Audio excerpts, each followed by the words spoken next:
That dreaded disease, I started singing the song out my window, and thank you. It's so funny because I think more people have seen me do that than anything I've ever done in my life. All the TV series, all the shows I've done, all the guest starring things. And you're gonna see Gilded Age basically lately. Yeah. Don't tell that I haven't seen it yet. I canceled my HBO. Not realizing, oh my God, I forgot that Gilded Age starts, so I gotta get signed up for it again. I don't watch that much TV because I don't have that much time to do that, so I figured, why am I paying $50,000 a year on television? So, but timing was bad, Anyway. Anyway, so the way it started, as I told you, I was recovering from this, terrible thing. And one day, I was laying in my bed in the bedroom, and I heard from the front room all this noise coming from the front room, this screaming and yelling and shouting. It sounded like banging on pots. And I asked my wife, what's going on? And she sticks her head in the door. What's going on? She said, New York has started this wonderful thing. At 7 o'clock every night, they just stop whatever they're doing. If they're driving their cars, you stop and honk your horn. If you're in your house, you open your windows and bang on pots and pans. If you're walking on the street, you stop and clap and shout and yell.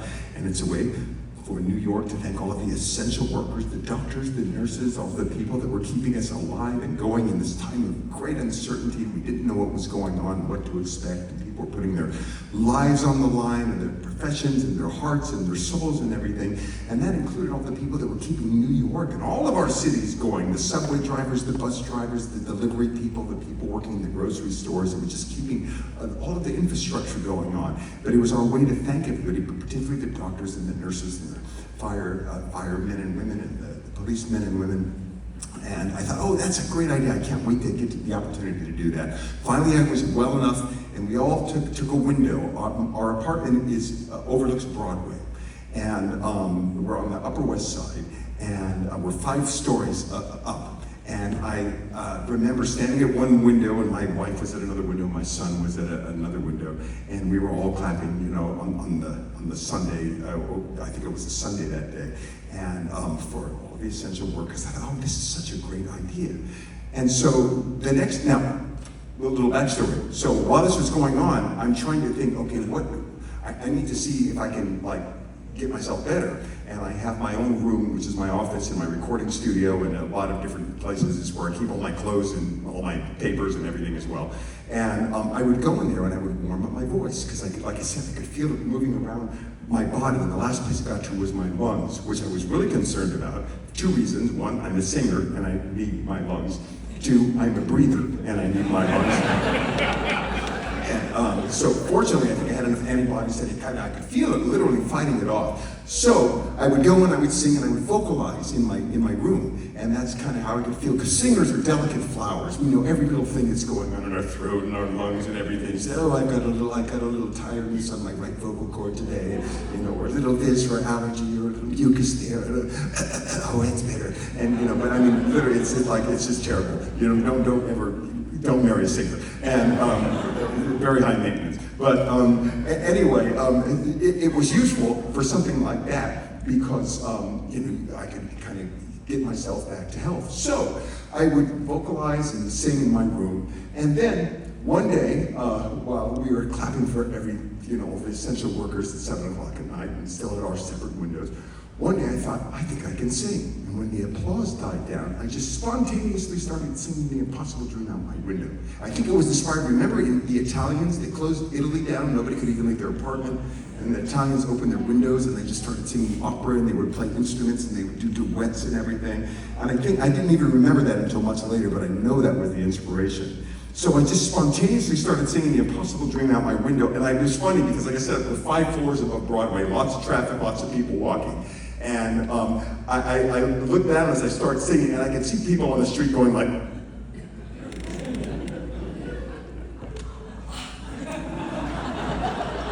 and they clapped at the end of it. I thought, okay, that was nice. That was my thank you to the essential workers that were helping me, and particularly the doctors and people that were helping me through what I was going through. And so next day comes. I'm only doing one-off. It's a one-off. only doing it the one time.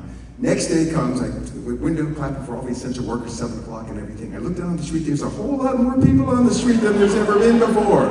And I think, okay, well, and they're kind of clapping for the essential workers like this.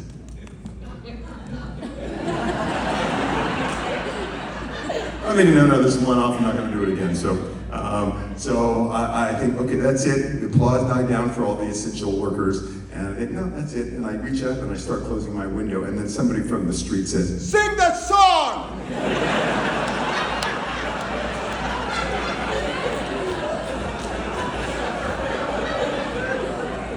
As only a New Yorker can.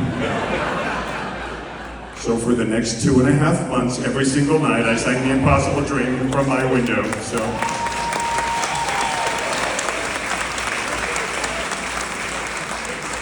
Now another little side thing. A week into it, I thought, okay, I'm not going to do this anymore. It started feeling like the crowds every night, more and more people, because somebody from across the way, an apartment, they taped it, and then it got on the news, and every news feed covered it. And it got to the point where, like, on the weekends, it would be like 1,000 people on the street that would gather there, and the cops would sometimes stop the traffic when I started singing. And I started thinking, okay, this doesn't feel right now. It feels like people are coming to hear me sing and not coming to clap for all the essential workers, and that's why we're doing this. And I thought, I'm not gonna do this anymore, I'm gonna stop. This is like a week into it. So I decided I wasn't gonna do it that night. And I had to go shopping before the 7 o'clock hour. I go into this supermarket, this is about a half a block away. And before I get into the front door, I feel this tap on my shoulder, and I hear, "Mr. Mitchell, Mr. Mitchell." And I said, yes. He said, I'm sorry to disturb you. You don't know me. He had a mask on, as we all did then. You don't know me. I'm your neighbor. I live across the street. And I just wanted to say thank you to you. And he started getting emotional. He said, I'm sorry if I'm making you uncomfortable. I'm sorry. But I just wanted to thank you. We come out every night to clap for all of the essential workers. And I come out with my wife and my 2 sons, and we come out to clap for them. But I also come out to hear you sing. It's the one time in my day I feel joy. And I went, oh, that's why people are gathered here. And I forgot, it's like there's no theater, there were no gatherings, there was no groups together, there was no, anything like that. I found that ironic. I was singing on Broadway every night, and Broadway was closed. All my friends out of work. In the crew, in the orchestra, in the house, everybody was closed down for 2 weeks. Remember that? And then it ended up being 2 years plus. And I thought, this is why. This is what people want. People just want that connection to each other. Just a moment when they can feel. This is the joy of live theater. It's why I know you're here. I'm preaching to the choir when I do this, but yeah, I mean It's a performance, bespoke for you. You're hearing things that have never been heard on the planet before and will never be heard quite this way again. And every audience is different, every performance is different, and to have this kind of energetic thing that happens, a synergistic thing that happens between a performer and the audience, it only happens in live theater. And I thought that's why people are gathering. It's just a moment of feeling, oh, I'm not alone. Oh, it's going to be okay. Every other person is around me and they feel the same way. It's just that moment of empathy and joy. And so that's why I continued singing it for that time. After that, how I stopped is another story, but I won't go into that now. We won't be here till next day after tomorrow. So I'm going to sing this song that I sang out the window. The Impossible Dream, which is actually not called The Impossible Dream. It's actually called The Quest, which I think is a better title. Because when you hear The Impossible Dream, you think it's a song about trying to do the impossible.